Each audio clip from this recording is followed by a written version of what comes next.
tous. Aujourd'hui, nous recevons Marion Maréchal avec nous. Bonjour Marion. Bonjour. Marion, vous êtes manager performance et innovation sociale chez Alixio. Votre spécialité, c'est le dialogue social. Tout à fait. J'ai une question.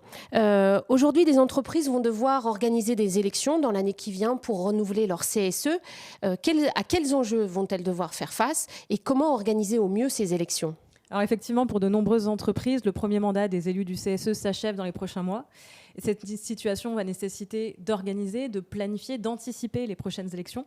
Et évidemment, comme on le sait, les élections relèvent d'un processus strictement encadré par le législateur avec la négociation d'un accord spécifique, le protocole d'accord préélectoral, le respect de délais imposés par le Code du travail. Et ça va nécessiter évidemment une charge de travail supplémentaire pour de nombreux services de ressources humaines, notamment dans des structures un peu complexes avec un certain nombre d'établissements distincts. Pour ça, on a le recours au vote électronique qui se multiplie, qui peut faciliter la démarche. Pour autant, on a un certain nombre aussi d'obligations spécifiques pour ce recours au vote électronique qui doivent s'anticiper et qui s'organisent en amont du jour J, avec par exemple la négociation d'un accord sur le recours au vote électronique en l'absence d'accord à durée indéterminée. Donc c'est vrai que c'est un élément qui peut être facilitant, mais qui nécessite toujours une anticipation et une planification dans le calendrier social. Au-delà des élections, c'est également l'opportunité de faire un bilan sur cette première mandature et le mode de fonctionnement du CSE au sein de l'entreprise. Ça peut représenter finalement le renouvellement des CSE, une opportunité pour renégocier son accord de fonctionnement du CSE, notamment s'il était à durée déterminée, mais potentiellement aussi de repenser la structure de son dialogue social, compte tenu aussi des événements et de l'actualité sociale qui nous occupent aujourd'hui et qui bousculent parfois les entreprises au sein même de leur organisation. Donc on peut aussi se poser des questions. Est-ce que finalement le dispositif qu'on a mis en place sur cette première mandature est bien adapté aux enjeux auxquels les entreprises font face, en termes d'articulation aussi entre les instances, entre le CSE et ses commissions, le CSE central et ses CSE d'établissement. Donc c'est un certain nombre de questions que les entreprises peuvent se poser aujourd'hui pour renouveler leur dialogue social.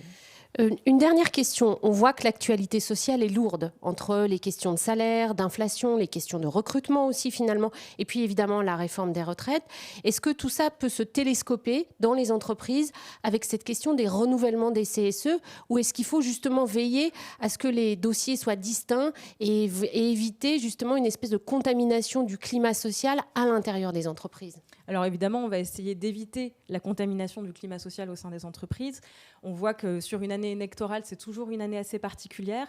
Donc c'est aussi cet enjeu-là, pour nous, le message clé à faire passer, c'est bien d'anticiper l'ensemble des projets qui vont pouvoir survenir dans l'année, autour particulièrement de cette période charnière des élections professionnelles, pour faire en sorte de positionner les sujets au bon moment et de s'assurer finalement qu'on ne sera pas entravé dans notre fonctionnement du dialogue social par des éléments qui ne concernent pas directement les entreprises. Et évidemment, de garder un contact assez proche avec ces représentants du personnel pour pouvoir identifier ces problématiques, voir leur positionnement par rapport aux différents sujets d'actualité et voir si finalement on a un risque de contamination au sein des entreprises. Dans tous les cas, on le voit bien et on le sait depuis même avant la mise en place des CSE, une année électorale est toujours particulière et n'est pas sans incidence sur la feuille de route et l'agenda social des directions.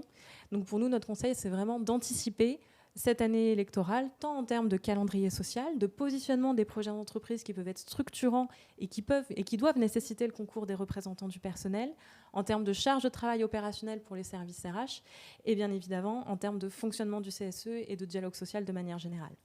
Merci beaucoup Marion. Merci.